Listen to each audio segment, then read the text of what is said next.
Gaza पट्टी में Hamas आतंकवादियों द्वारा कुछ थाई बंधकों को रिहा किया गया है।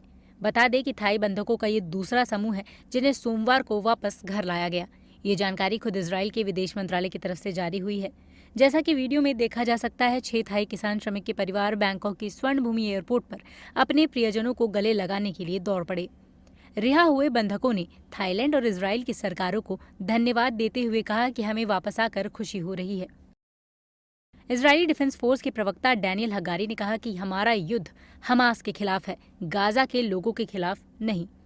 हम उन नागरिकों को नुकसान कम करने के लिए व्यापक उपाय कर रहे हैं जिन्हें हमास ढाल के रूप में उपयोग करता है। We have entered a new phase in our war against Hamas. Hamas broke the humanitarian pause when it violated the hostage release agreement by refusing to release women, children, and babies as agreed.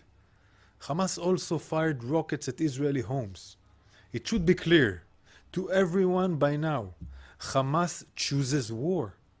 Hamas chose war when it broke the hostage release agreement on December 1st.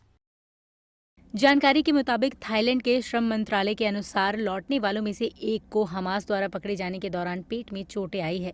युद्ध से पहले लगभग 30,000 Thai मजदूर Israel की कृषि क्षेत्र में काम करते थे। इनमें से ज्यादातर देश के ग्रामीण इलाकों के हैं, जिससे वे देश के सबसे बड़े प्रवासी श्रमिक समूहों में से एक बन पाए। कई लोग अपने परिवारों को घर वापस पैसे भेजने के लिए उच्च वेतन की तलाश में इजराइल गए थे, जहां कुछ अकेले प्रदाता भी हैं। अब तक 9,000 थाई लोगों को वापस बुलाया जा चुका है। बता दें कि हमास ने अब तक सारे बंधकों को रिहा नहीं किया है। इसे लेकर इजराइल ने एक्स पर पोस्ट करके जानकारी साझा की है। अमेरिका की तरफ से जारी एक बयान में कहा गया कि हमास इन बंधकों को इसलिए रिहा नहीं कर रहा है क्योंकि उन्हें डर है कि महिला बंधक रिहा होने के बाद अपनी आपबीती सुनाएंगी। The fact that they continue to hold women hostages, the fact that they continue to hold children hostages, the fact that it seems one of the reasons they don't want to turn women over that they've been holding hostage and the reason this pause fell apart is they don't want those women to be able to talk about what happened to them during their time in custody.